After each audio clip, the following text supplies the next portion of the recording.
There are those who dream of possibilities, of a world free of the ancient diseases that keep billions in poverty. And for those who strive to make that dream a reality, their quest is on the brink of victory.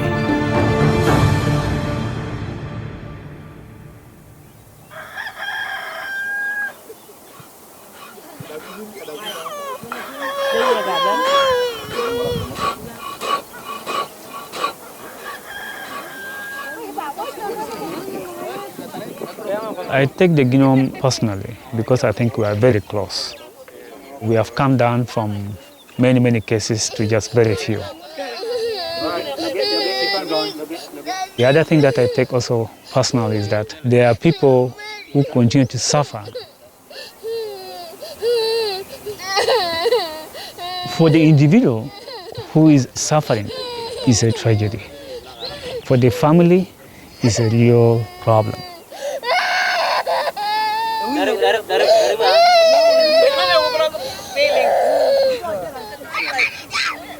To me, it is a matter of life and death.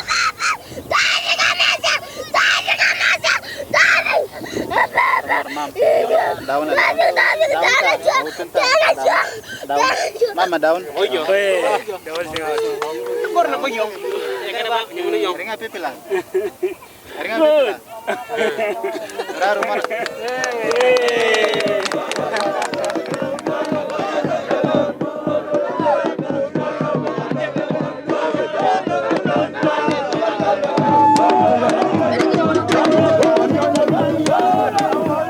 In ancient texts, it is known as the little dragon. Guinea worm has tortured millions with its crippling pain since human history began. There is no vaccine and no cure, but by 2013, thanks to a massive international intervention, there were only 126 cases left in the world, a dramatic reduction of 99.9%. Guinea worm is on a final, though difficult, countdown to zero. Today, all but a few of the remaining cases are found in a very remote region of South Sudan. To stand out in the world as the only country with almost all the cases you have in the world, it is a burden. It is a huge responsibility.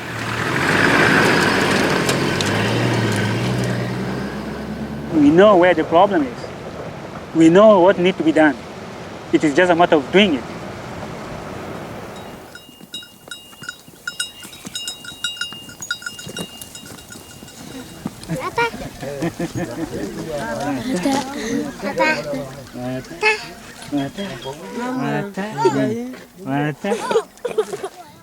McCoy Samuel Yibi is the National Director of South Sudan's Guinea Worm Eradication Program. He directs teams of health workers and volunteers across the country to identify, contain, and treat people with the disease. Okay, so she has already 2 worms? Yeah, this one is already out, and this one is still on process. Guinea worm is a waterborne parasite. When Nalabirth drank water in which there were guinea worm larvae a year ago, a worm started to grow inside her body. It has taken a whole year for the worm to start emerging through a blister in her leg. It's an excruciatingly painful process, creating a powerful urge for her to immerse the blister in water. Were she to seek relief in a communal drinking pond, the cycle of infection would start all over again.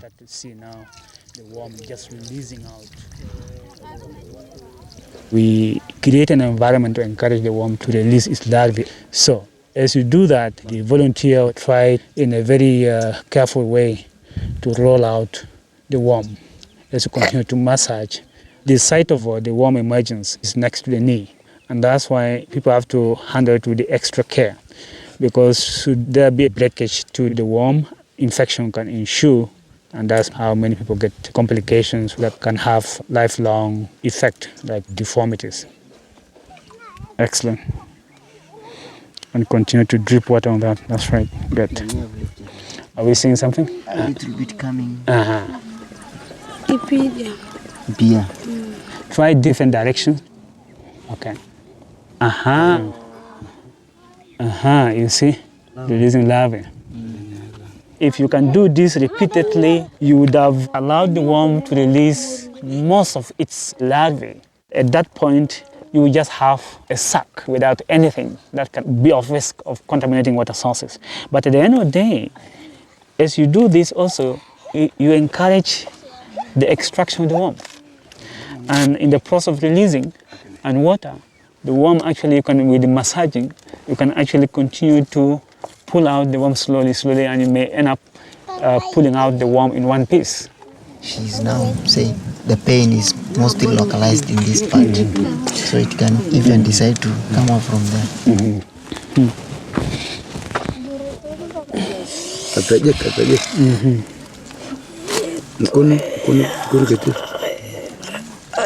These are eggs. Okay, so I think For today. yeah, that's enough. You can now wash down and the surface area.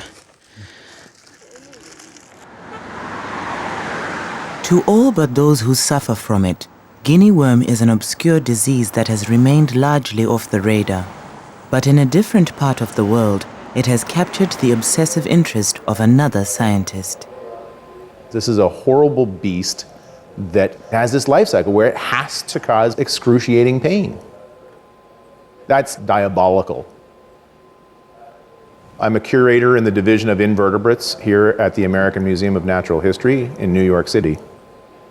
Guinea worm is one of those parasites that fascinated me as a graduate student.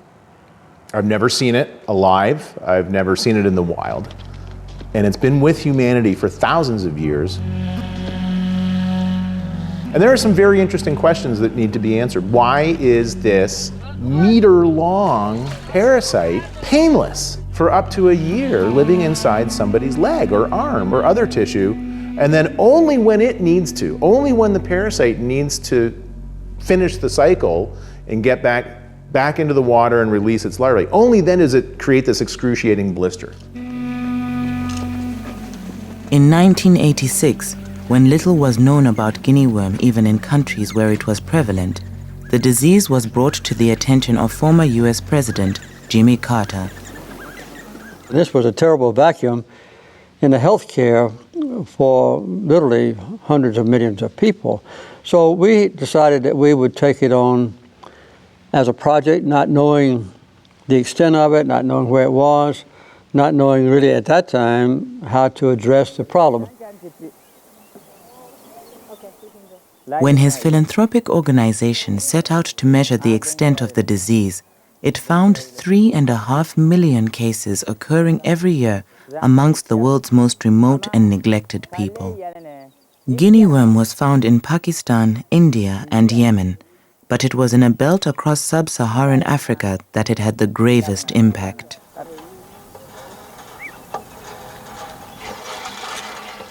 Because Guinea worm is waterborne, having safe drinking water is essential to eradicating it. The process of getting water through drilling of boreholes is a long process. It is possible, but it is a long process, the most difficult. But we can do something much easier, and we can protect ourselves from Guinea worm.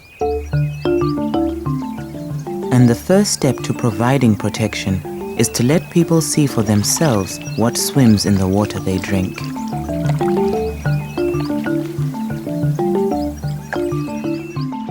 These are numerous, and they have the typical jerky movement. Does it see those things?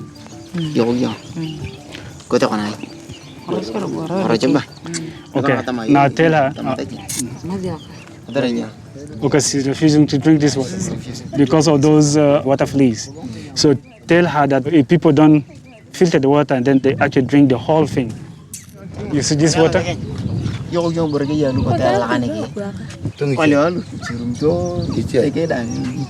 So who wants to drink this one?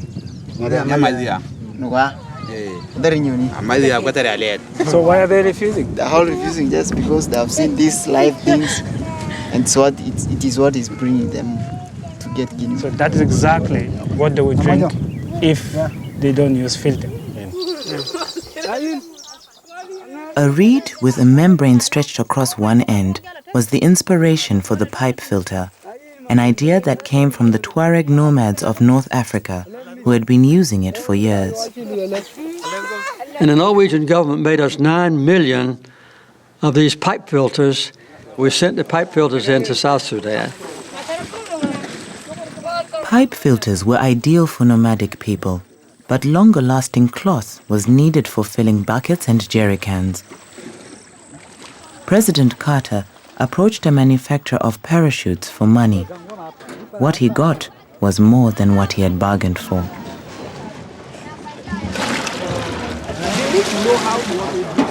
They gave us 6 million square meters of very fine filter cloth.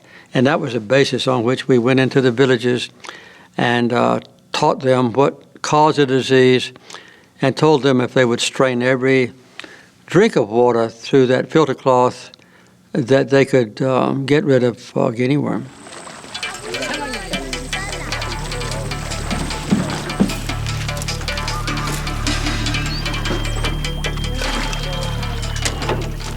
Filtering drinking water to remove guinea worm-carrying water fleas became a mainstay of the eradication program. Over 3 decades, guinea worm was eliminated village by village and country by country. Nigeria and Ghana, which had recorded the highest number of cases in the world, completed elimination by 2011.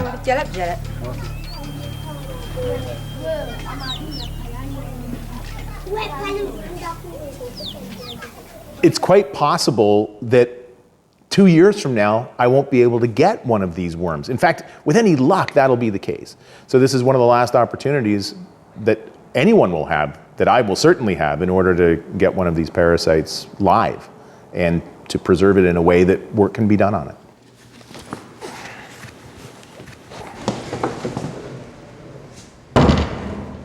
The extinction of any species should give us some cause for concern, but quite frankly, when it comes to the scourges of humanity, I'm all for it.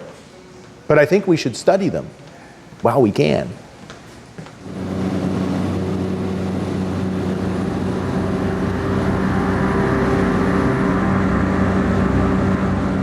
South Sudan is the world's youngest country, born out of decades of conflict with its northern neighbor. This was followed by internal strife, which still threatens the work of the guinea worm program.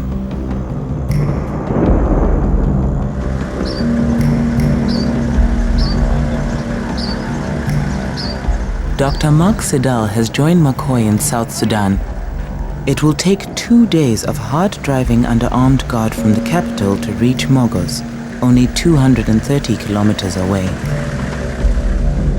My country is very vast. It has suffered very long civil wars. Underdevelopment and marginalization has made Southern Sudan one of the poorest regions in the world.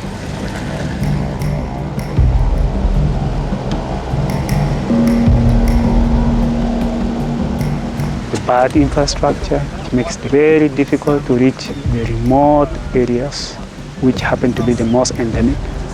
And especially in the rainy season when access is so difficult, but that's the time that we have to step up interventions.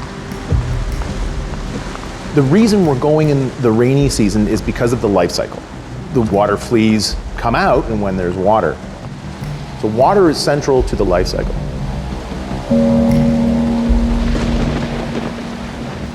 Beyond the collapsed bridges and washed-out road lies Mogos. It is no coincidence that guinea worm has made its last stand in this inaccessible and isolated part of the world.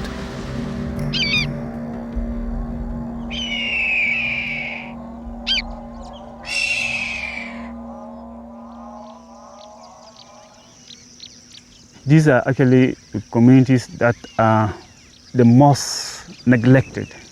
They don't have access to any services. Like here, there are no schools, there are no health clinics, there is no road. 5 hours walk. And how far are we going? They don't have a voice, even to advocate for services. And the Guinea Worm program becomes the entry point for them to have a connection, a means of communicating with people who make decisions. And that's why we in the Guinea Worm program look at ourselves as advocates for those communities, as a voice for these communities.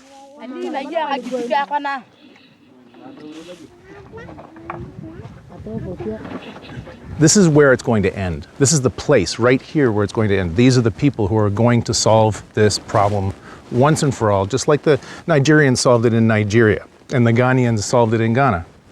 And it takes the people in the community to do it. And to see how we have a community of people coming together to interrupt a parasite life cycle and solve it without vaccines, without drugs, is just fascinating and really uplifting to see humanity be able to accomplish this across such a huge geography and a huge cultural diversity.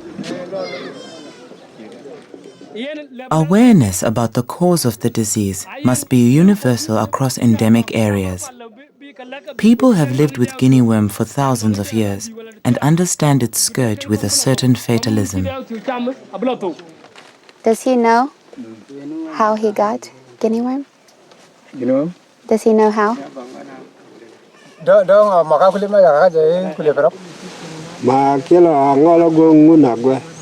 That is the God made. They don't believe that it is associated to water. And if they link transmission to any source of water, it is a very sketchy sort of link. So the bottom line is to ensure that the communities are able to understand that link between an infected person and the unsafe water source.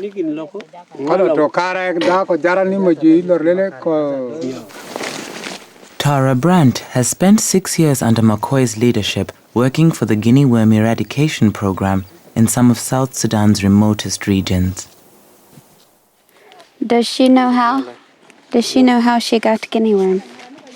Ask her. Does she know where Guinea worm comes from? Okay, I did.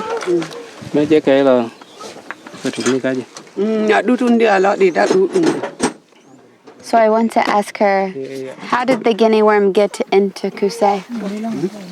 He don't know. So she does not know how Guinea worm gets into the water. The attitude of the community, this is a problem for most of the endemic villages. They have always seen it year in, year out, time immemorial. So sometimes the attitude, general attitude is, there is always some people who are going to suffer Guinea worm. Can they show us how to use their filter quickly?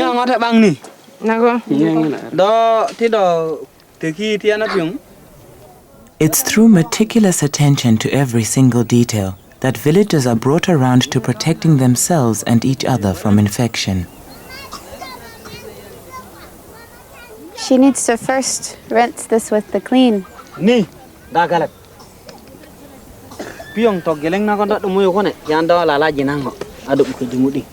I think we distributed this one last week, so she's okay. Kwes. Sokran.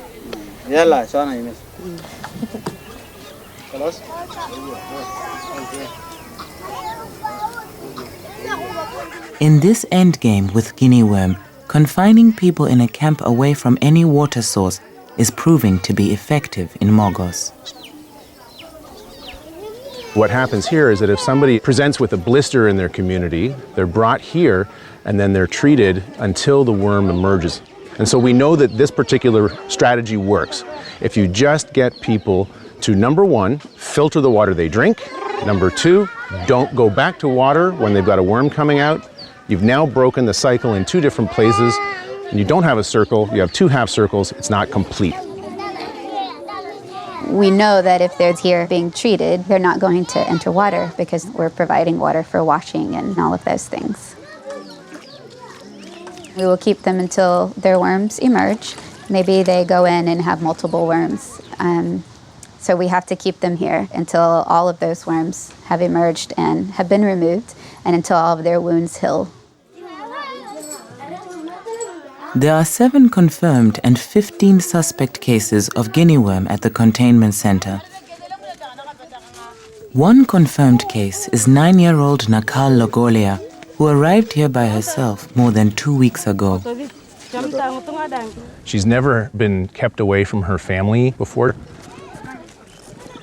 Everyone is trying to make her feel comfortable, but you just can't take away the pain that she has gone through and is going to continue to go through until this worm is removed. That alone is just heartbreaking.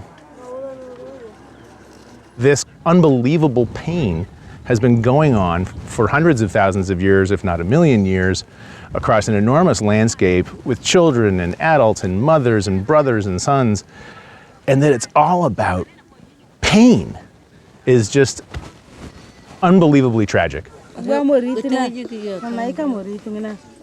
Nakal's worm has already taken weeks to emerge. It could take a month or even longer to remove it completely. Each day, as it is drawn centimeter by painful centimeter, it is wrapped around a wad of gauze. For millennia, the worms were wound around a stick. So I wasn't prepared for the fact that it really took this amount of time, day after day, painfully extracting a very long worm from behind her knee.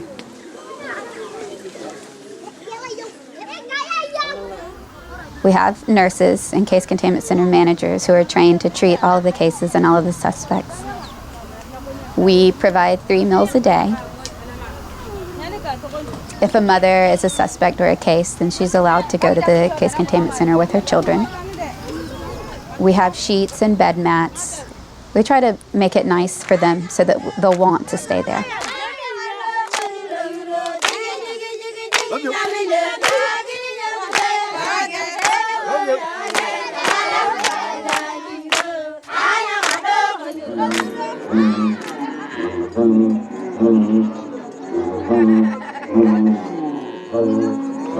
Cattle are critical to survival here, but the seasonal need to find fresh grazing complicates the work of the program. They move together to cattle camps, and we believe that transmission has been linked to some of those camps.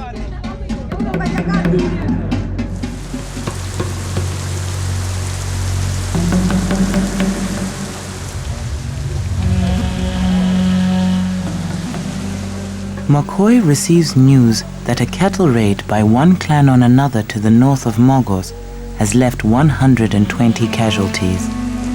The raiding of cattle has certainly been aggravated by the fact that it is possible for any person to acquire guns. And when people are running for safety, it is not an organized movement. That disrupts where the population goes, and it becomes so difficult for the program to track as people run, flee for their lives. I worry about the possibility of an outbreak happening in an area where we don't know anything about it, or where we don't have the capacity to respond to it.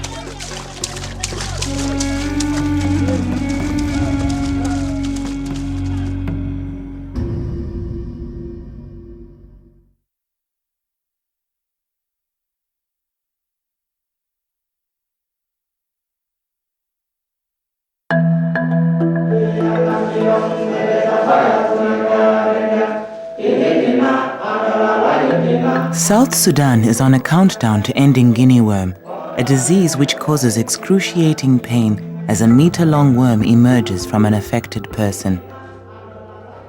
But war and a population constantly on the move threaten to wipe out recent gains. The reason why failure is not an option is because it actually takes the whole effort down to a square one. And it's like climbing up a very steep hill. And just at that point, if you slip, you come down running to the bottom and crashing down to the bottom. That is not what anyone in this program wants to see happening. At this moment, in the whole world, we have 126 cases, and we know every person on Earth that now has Guinea worm. At the height of the program in 2009, it took a network of 26,000 technical advisors and volunteers to monitor every case in every village and cattle camp across South Sudan. Tara Brandt helps McCoy maintain an army of volunteers. You're all one big team. So even though they're from these communities that you're working in with them, they are there for the same reason that you're there. And you're all feeling the same pressure because you're trying to eradicate this disease. Itakwas, how are you? Salam. Currently, I'm a regional coordinator supervising other technical advisors, so I'm there to help make sure things are going well in their areas. Salam. Salam. Salam. We've come with supplies, so we will work with you today. Go see some households with cases for people who work voluntary. It has to be someone that the community trusts, someone that they know will do a good job. I think a lot of applicants apply not realizing the amount of work that is actually involved. So this is a copy of the contract. Yeah. The volunteers are not receiving a salary. They're just working for the benefit of the community. We know already that these volunteers can do a lot. And especially volunteers who have successfully interrupted transmission in their own villages. We will always try to make sure that we keep them. Make sure you understand, okay? This we will fill with your... We try to build up the team so that no matter where they go, that they still are asking questions, trying to see if people know anyone with Guinea worm.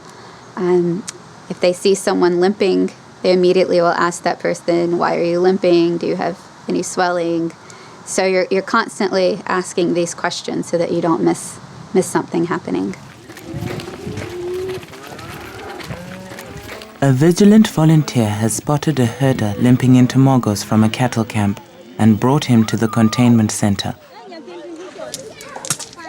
Lokom Lokai is reluctant to stay here, even though a worm is emerging from his foot. He answers evasively when asked about the rivers and ponds he has crossed on his journey. I'm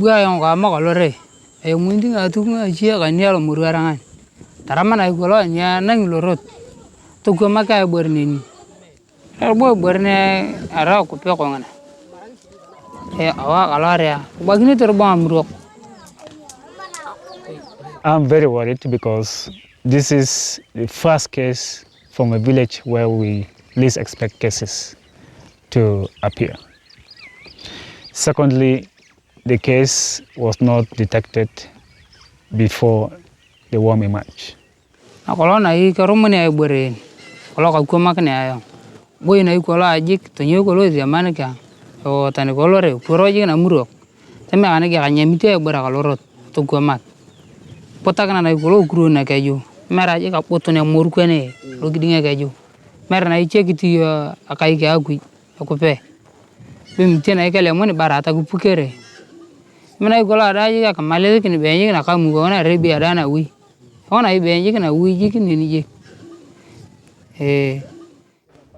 Lokom insists he must leave the camp to buy a goat to make a sacrifice, but if he contaminates a water source, he will put others in danger. His family are said to live in a village near where he was found. McCoy needs to talk to them. We are worried because he has not been that cooperative to provide to us information, and we fear that he might contaminate the water source, and that's why we need to nail down the investigation here. That will enable us to make an informed guess of where he probably got infected. Okay. Do they share the same farming area? A lot of what the team does is detection work, and I believe the last few areas where we're having a problem is due to the mobility of the people, because you may find someone with Guinea worm today, and overnight he has left to go to a cattle camp. What is that connection between the brother of Lokom and the families here in Longalkiti? These two ladies were married by people of this village.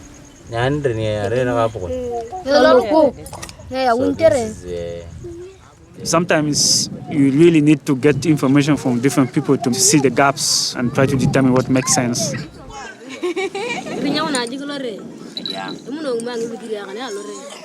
After hours of discussion, it turns out the women are not from Lokom's family at all.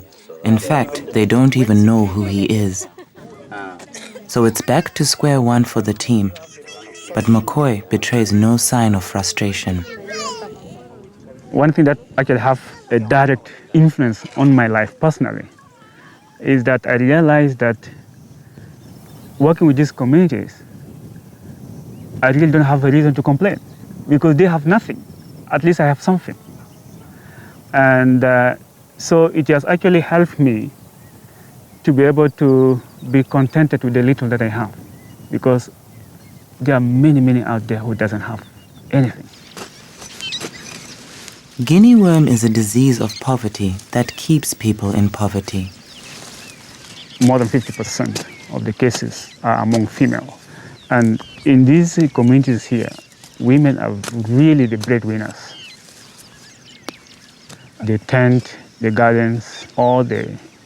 And if any one of them became immobilized because she had Guinea worm, she's going to lose that short window of the cultivation season. And that will have a huge impact in that family. And then maybe the other thing that I need to know is whether, according to him, did rain start early this year or last year rain starts much earlier? McCoy now has to identify every single pond where people with Guinea worm this year may have drunk contaminated water the year before.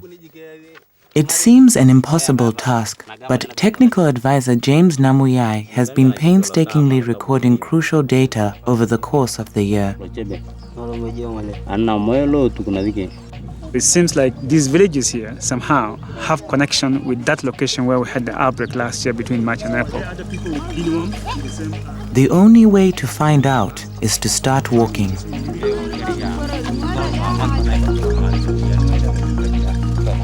So were there other people who had Guinea worm last year, farming in the same area? So this is the water source that they are using.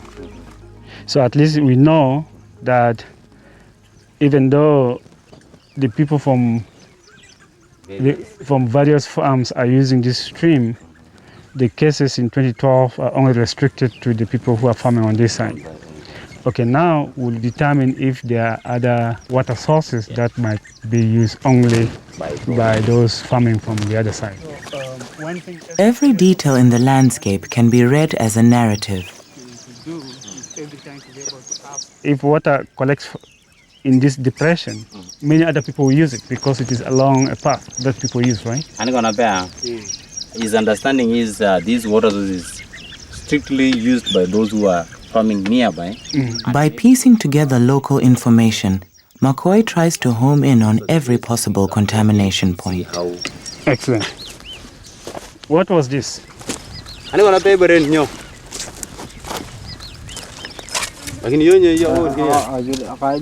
So when it rains, it's filled with water.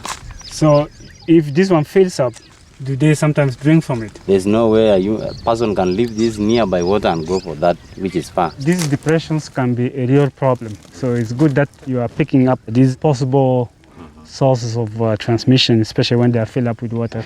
So you are doing a very good job because at least you are making sure that you don't limit your surveillance activities only at the village level. It's not just last year's ponds that are a problem. It's the location of the recent contaminations that must be urgently identified. When we're able to detect where a patient was when their worm emerged, then we go to that area and make sure everyone has their filters in that area in case the patient has entered the water with Guinea worm, because we don't want any surprises.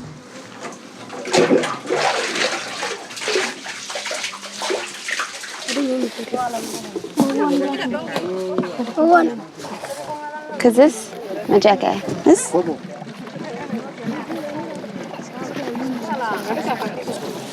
She had her conical filter tied to her jerry can here. So it's good that she's been using it, but there's a really large hole in it. So basically, all of the water in here could be contaminated. So I've asked her to use this filter, which is good and which does not have holes. So she could just take this water and filter into here so she doesn't have to fetch more from the well. We try to emphasize every time before they use their filter to hold it up to the sun and check for holes. But this hole is really big.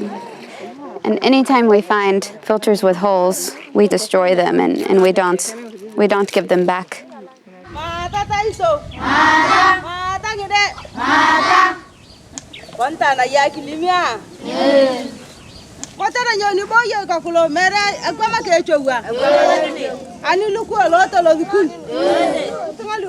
All you have to do is change human behavior. Now, that doesn't make it easy, but it makes it definable.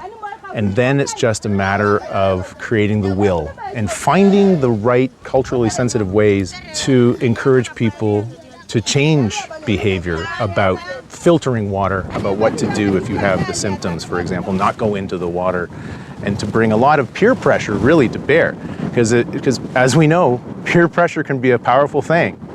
And using peer pressure is really community pressure. Okay. Okay.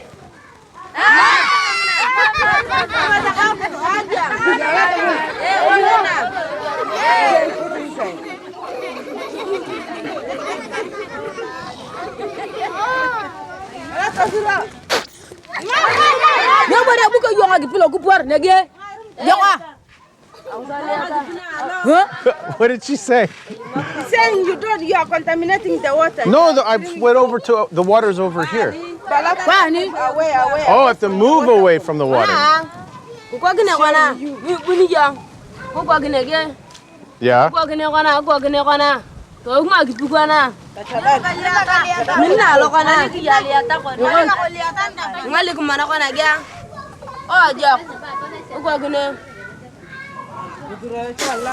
Okay.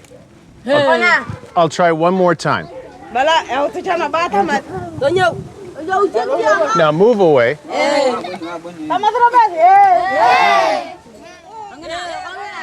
Is that far enough? Okay.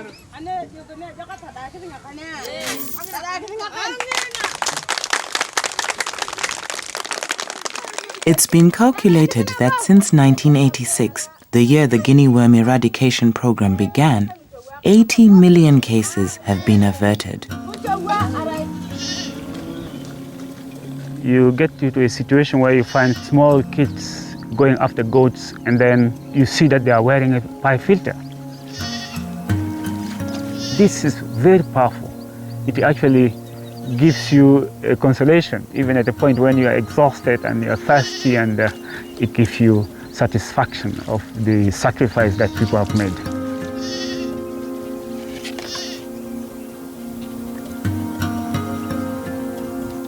When you have communities recollecting that, oh, there used to be so many people with the Guinea worm, now there is no Guinea worm.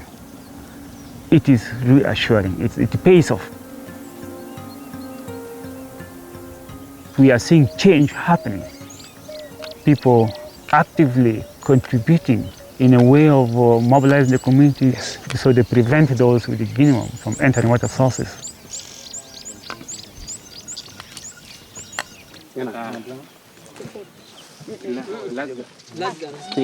Anytime they're near more bone or around the knuckles or fingers, they always seem to hurt more and take longer to come out. Is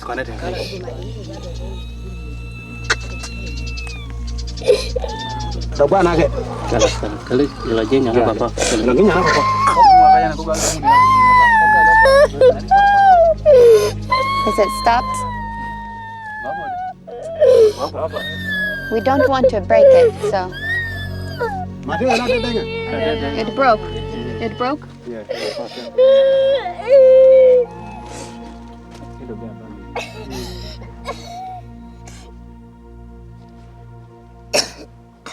If it stops pulling, you have to stop and wait the next day, because this is when they break. Because the part that breaks dies inside. So we have to make sure every day we clean and keep the ointment on it so that it doesn't become infected.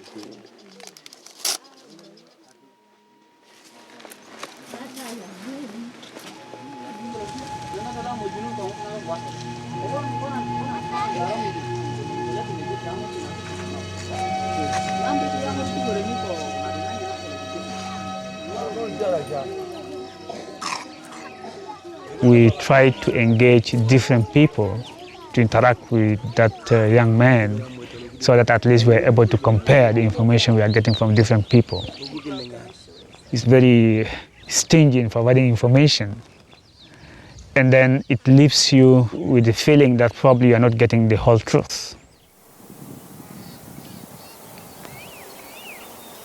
If Lacombe used a stream to cool his burning blister, the worm would have released its larvae into the water. But they'll only become infectious once they have been eaten by the water fleas. This is actually where the streams are. Yeah. All the streams. It is a race against time in the sense that we need to be able to gather as much information as possible for us to determine if this person contaminated water source, where is that water source? Because there is that window of 1 week to neutralize any damage as a result of contamination in water sources. But they cross other streams. People have to cross over this stream. And the risk is very high. The risk exposes the whole community because there is no way they will access their gardens unless they cross through this stream. The first thing that we are doing about it is to make sure that we detect all the cases that will require support from the community. The second thing we do is to make sure that this water source is treated all year. Every 28 days is treated with the abate.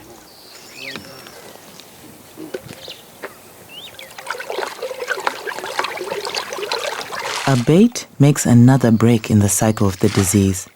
It's a chemical which kills the water flea hosts of the Guinea worm, but leaves the water safe for people and animals to drink.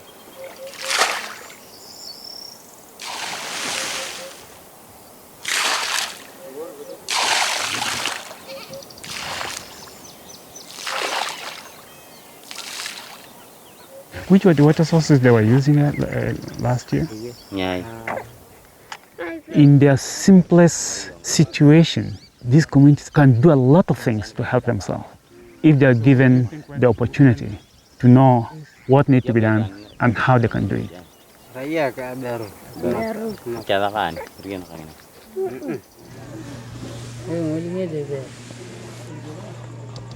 In the containment center, Lacombe has finally come around to accepting treatment and to acknowledge how he came to be infected. Ane kana to pada muria kanga kezi merere chitinga kuro dana bagin nugu kanga lea ta danga makal na bagin nagya oyo to pada iti cha kena kana lea ta dang lo di cha yani kenti cha eje mini kata mata bari ne guporo tema je tori ukara ngoni boron to na nyuni ke temo gini dongi ni cheni ela min to kola gini ke pigo na ka goto. Many times when we have patients who are stubborn, maybe they don't want to be bandaged, maybe they hid the worm from us for a week or two. Obviously, we have to work with them even more closely because these are the most dangerous. And typically, it's those who are the most stubborn that at the end of it, a lot of times those are the ones who end up being the best advocates for Guinea worm eradication. I'm the most optimistic person. If we are able to detect those last cases and put in place the necessary containment measures, we can all celebrate probably in 2014. But it is not just a matter of how many people are affected this year or what target to achieve. We believe that this is an unnecessary burden because it is a matter of life and death. People are suffering. Salam. On a boat. Don't look it. Salam. Salam. Salam. Ita class? My jacket. My jacket kata? Where? Salam.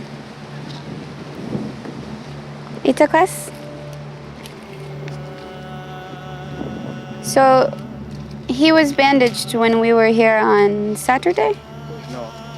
When was he last bandaged? It was a bandage Yesterday, okay.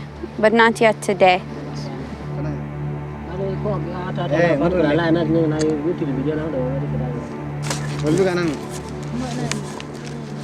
you kind of have to make this wall so that you're not always affected by it emotionally. But there are patients that you do come across that are suffering so bad that you can't help but to really hurt with them, to really feel bad for them.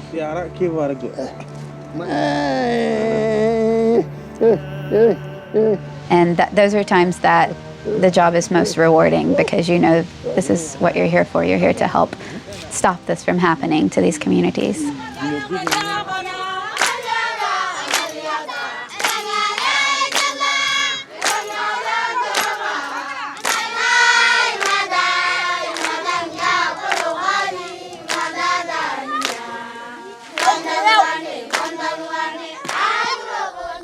I'm 89 years old now. I'm still in good health, but we're down to 126 cases. And so I think I can see now the hope that we'll be rid of Guinea worm during my lifetime.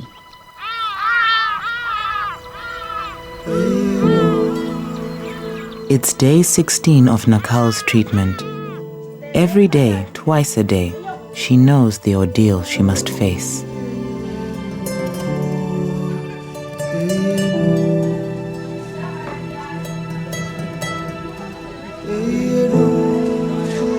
Somehow we have to continue to hope, so that to give us the energy every morning to wake up and try to continue pushing on and find those last cases. I cannot wait to think about that day, the day that there will be no cases in South Sudan.